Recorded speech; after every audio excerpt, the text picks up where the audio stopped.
Welcome back to the Balancing Act podcast. I'm Andy Temte. On the Balancing Act, we talk to business leaders and industry experts to explore the balancing acts we play in our professional lives and learn about the events that put rocket boosters behind their career success. Today, we have Misty Heggeness joining us.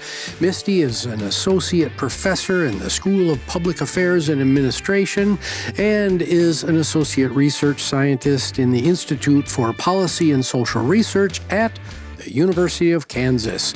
She is also the author of Swiftynomics, How Women Mastermind and Redefine Our Economy.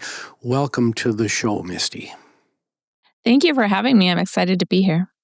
Great. Well, we are going to talk about your book, Swiftynomics, and I'm sure folks are interested in that. But I have a few questions before we get into the whole Taylor Swift angle. Yeah. So let's start with the elevator pitch version of your story. Yeah. So the elevator pitch version of my story, I think, would be, I'm an economist by training. I've always been super attuned to gender and gender norms in society. My parents divorced when I was 2, so I grew up with a single mom. And I am just really passionate about my field and about economics, and I want to get more women into the field. And so I am all about focusing on leadership and trying to figure out how we encourage more women to be interested in the field of economics. Yes. Coming from the academic world of finance, I can attest that it is a very white male-dominated set of fields, and very, very male-dominated, to say the least. So thank you for that very important work. Misty, if you had to pick one event in your life that was a key accelerant for your career, what would that be? Oh, that's a great question. I would say the one event was I finished my undergraduate studies and didn't really know what I wanted to do. And I studied abroad my last year. And so I applied for grad school and got into a school of social work. And the first class I was in, I was sitting in this introductory class for a master's in social work. And everybody around me wanted to do direct practice and work individually, with a therapy angle with individuals. And I wanted to make macro change, and I knew I wanted to do policy work. And so just sitting in that environment, even though I wanted to do work that was focused on helping people and work that was focused on improving communities, that was a key moment for me where I ended up discovering public policy and economics, and the rest is history. That's awesome. Very good. Well, Misty, let's start with your work at the University of Kansas. It's on your personal website, and you've got a phrase on there that says that one of your obsessions is, quote unquote, discovering old rusty boxes of data from the National Archives to put to good use in social science research. I just loved it. So take us behind the scenes of what that means. What's the most interesting old rusty box of data you've uncovered? Yes. So I am a wannabe historian, and I'm a data nerd. So I worked for 12 years in the federal government, and I was at the National Institutes of Health.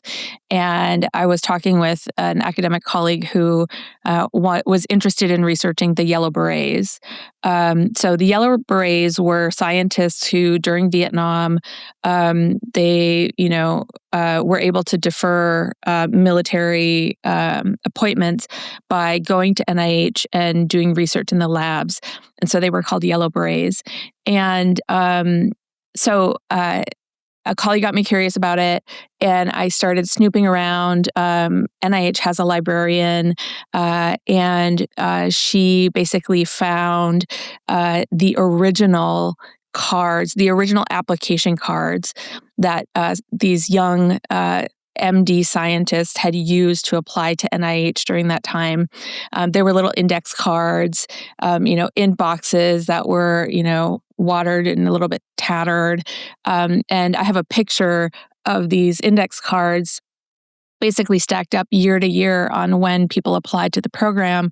And it's kind of like this staggered. You can see it go up really high during the first 2 years of the draft lottery. And so we ended up digitizing these cards and then, making a database and using that for some research that we then published. And it was just a ton of fun. And so I think there's lots. We live in an electronic world today, but we haven't always. But we do have remnants of and historical artifacts of data from the past. And I think it's just really great when we can discover those and use them to help inform policies today. Yeah. Malcolm Gladwell's Revisionist History has a few episodes where he's got researchers just like that have dug into various archives and found some really interesting stuff that challenges our current view of what actually happened in those times. So that's really cool. You're also listed as the founder and co-director of the Kansas Population Center. Now, people who are on the East and West Coast probably imagine there are about 4 people that live in Kansas, so Kansas and population. I'm here in Wisconsin, so I suffer from that same bias.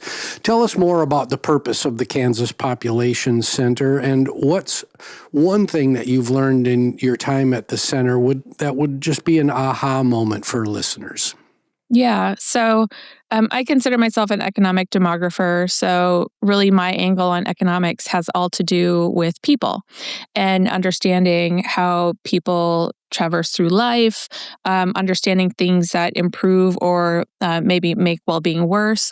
And so the Kansas Population Center, we're really focused on doing research and collaborating with our colleagues both at the University of Kansas and also within the region to do research on health and well-being of populations in rural areas, health and well-being of populations in the Midwest.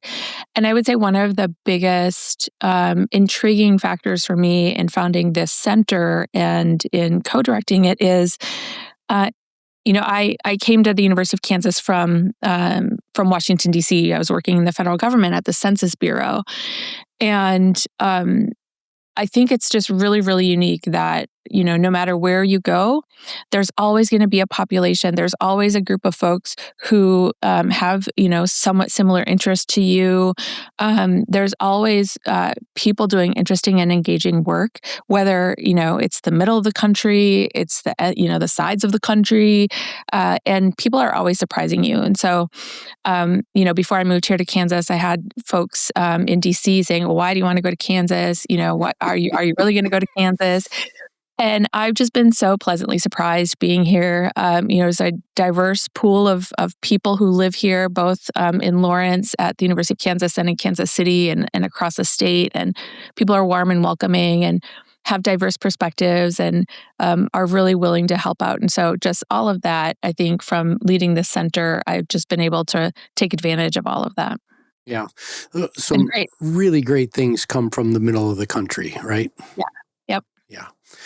So, I'm a product from the middle of the country, right? So, and so are you. So, Yep.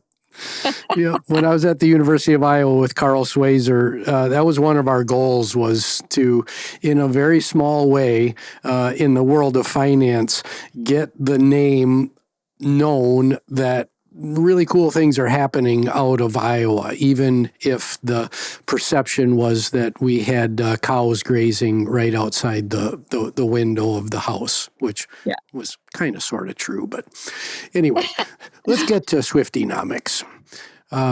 So you've written this book. What prompted you to put pen to paper? And if I like to put authors on the spot for this, if a reader can only take one thing away from your work, what would you want that takeaway to be? Yeah. So I'll answer that question first. What I want readers to take away is I want them to really get excited about all of the advancements that have happened for women and all of the opportunity that we have today in society. And, sometimes there's a lot of rhetoric and a lot of polarization going on right now. And, a lot of larger discourse about worry of women's rights, et cetera. And, I really think, we all need to be communicating with each other. We all need to be working together. But I'm really excited about the state of women today. I just think that from an economic perspective, we're much better off than we ever have been. And I really hope people take that away from the book. Okay. So what prompted you then to make this connection between, popular, big popular culture and the role women are playing in our society and economics? Yeah, so it was really like a convergence of factors. And it all kind of came together during the pandemic. And so, I'm a career research economist. I had a full-time job when the pandemic hit. So did my spouse. We had at the time, a 10 and a 12-year-old. So everybody descends on the house. You're trying to figure out how to, maneuver all of these moving parts and still keep people fed and still keep your kids in online school. And I was noticing a lot of the rhetoric in the news cycle about mothers and paid work was different than what I was seeing in the data. Remember, again, I'm a data nerd. So I just started becoming really vocal about it on social media. I did one of the first research papers looking at the impact of the pandemic closures on mothers' ability to work.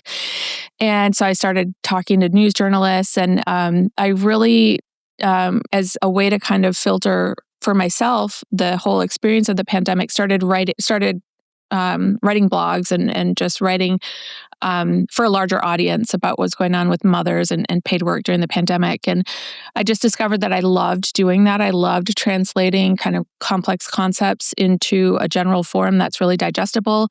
At the same time, Taylor Swift came out with, she produced 2 albums during the pandemic. And I'd kind of been following her since 2019 when she produced a music video called from her song called The Man on her Lover album. And so I was just paying more and more attention to Taylor Swift at the same time that I was really recognizing a gap in our understanding of the modern woman or women as economic agents today in society. And Taylor just seemed like such a perfect, the more I dug into her career, it was just, she was such a perfect muse to really represent what we were seeing in the data with younger generations. Yeah, that's wonderful.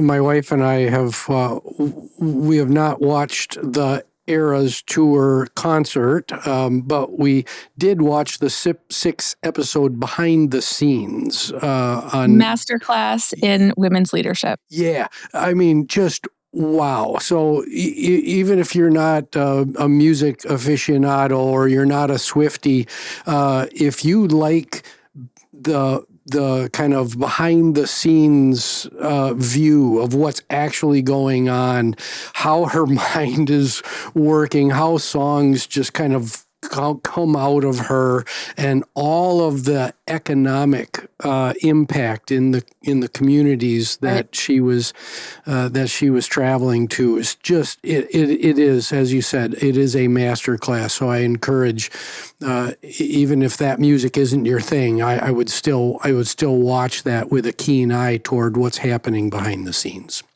Yeah, I mean, anybody interested in leadership, anybody interested in, some of the key elements of what it takes to really be a good boss, watch that docuseries. Yeah. Well, we're going to take a really short commercial break, and we'll be right back, and we'll talk a little bit more about Swiftynomics. Want to understand money, markets, and the economy to make better financial decisions? I'm Andy Temte. Join me every Saturday morning for Money Lessons with Andrew Temte on YouTube or your favorite podcast streaming service.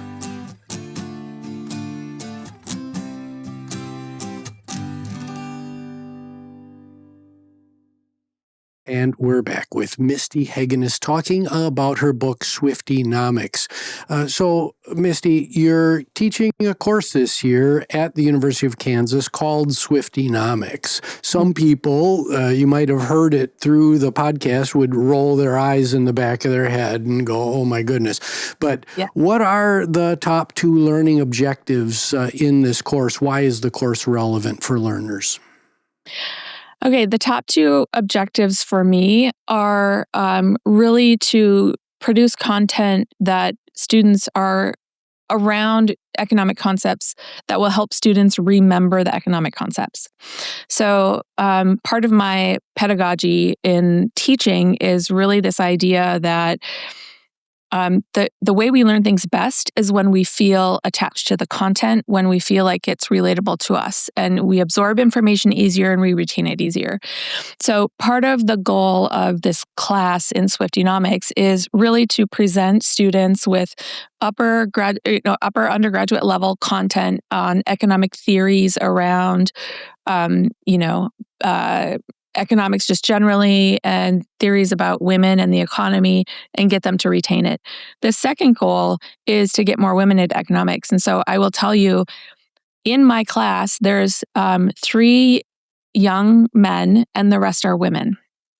And we learn the same economic concepts, but just to the tune of pop culture and Taylor Swift. And we don't just talk about Taylor Swift, but she's a big there's so many examples of her career that it's easy to bring her in so much.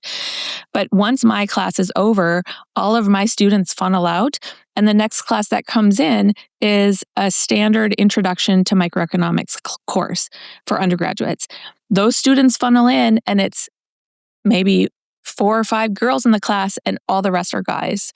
And so I think it's an example of, one of the ways that we can potentially get more women into the field of economics is to teach it from a perspective that they're interested in. So instead of talking about widgets, we can talk about producing songs or, whatever it might be, and just trying to make it more relatable.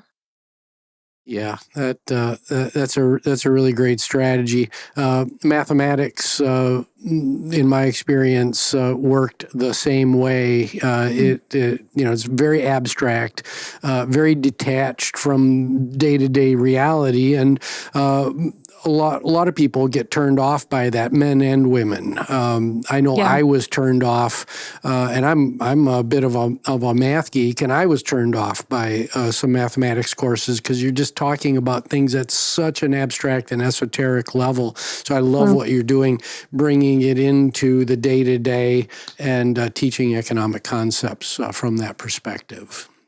Yeah, and I'll just say, we talk about basic supply and demand, and I talk about it with words in a story first. And Taylor is really good about tamping supply so that there's an increase in demand of her fans wanting her content.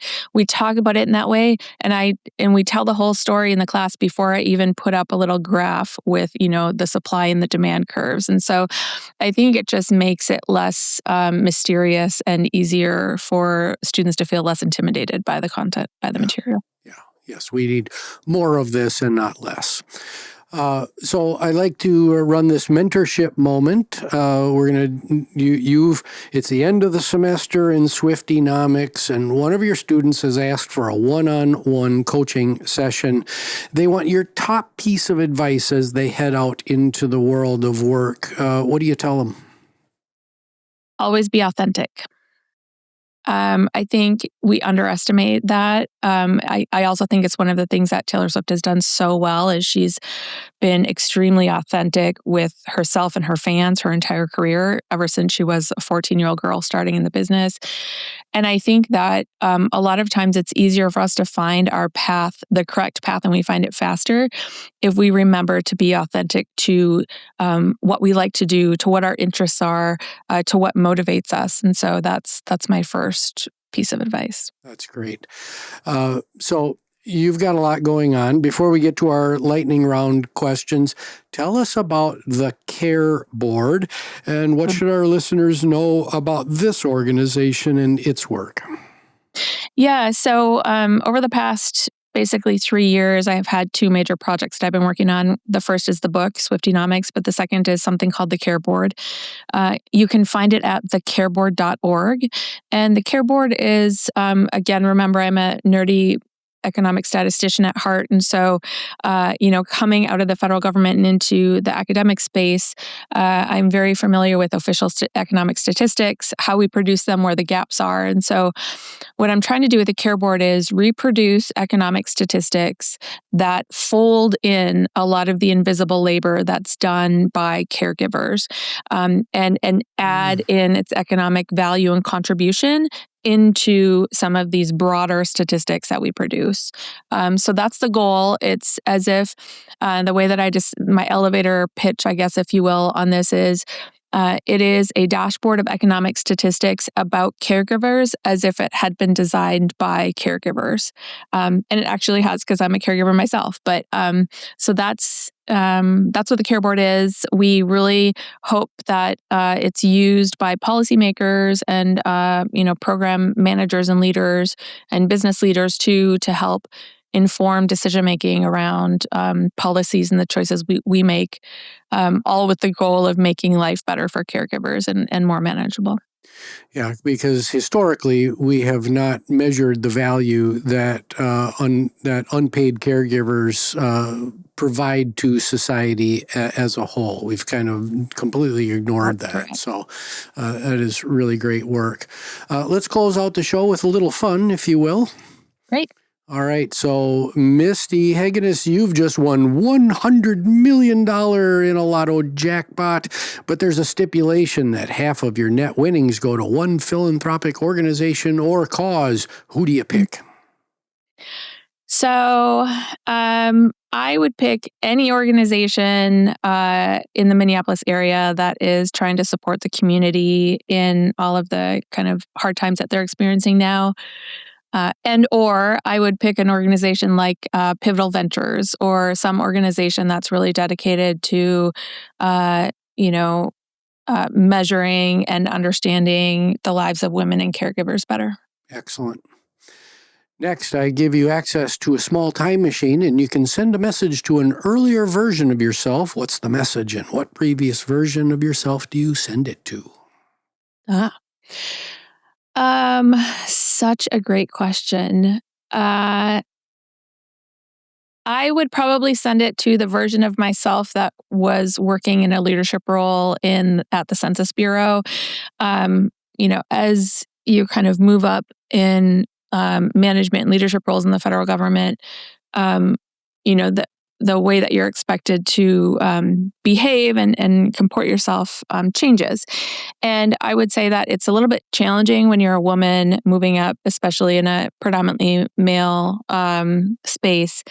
And I went through kind of a lot of turmoil when I first started as a manager and a leader, because people would complain about the way that I did things or what I was asking them to do. And, we're really quick to go and complain to my boss. And some of that I internalized a little bit. And if I could go back and tell myself, don't internalize any of it, it's a structural component of being female and being, wanting to be a boss and a leader. And I'm a builder, and I like to disrupt and change things. And when you're a woman, that's just not something that people socially expect you to do. And so it creates friction, but it's more about the system not being ready or prepared to engage with you in that way than anything else. So I would go back and tell myself not to fret so much about some of those experiences that I had. Yeah, great resiliency advice. Misty, we're all works in progress. What are you focused on right now in your personal journey of growth? Yeah, I love this question. I'll go back to what would be my first advice to a student. And I would say the thing that I'm practicing most right now is really, really trying to earnestly center myself around my authentic likes and dislikes, and making decisions in my life, both professionally and personally, that really hone in on being true to myself, on following a path that's going to bring me more joy, that's going to bring me more excitement, contentment every day. So that's what I'm working on. Excellent. Misty, you've been a wonderful guest. Thank you for your contributions. Where can folks learn more about you and your work? Yeah, so MistyHeggeness.com is my website. You can also go to Swiftynomics.com to get information about the book and where you can look for it and find it. Those would be the two easiest. I'm also on Instagram and LinkedIn. You can just search my name. Excellent. Well, looking forward to hearing more about the great work that you're doing in the future. But for now, thank you so much for being here. Thank you. This has been excellent. All right.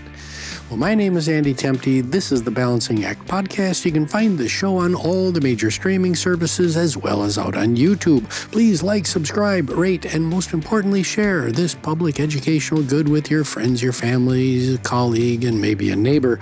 The show was produced by Nicholas Temte, and we'll see you next time on the Balancing Act.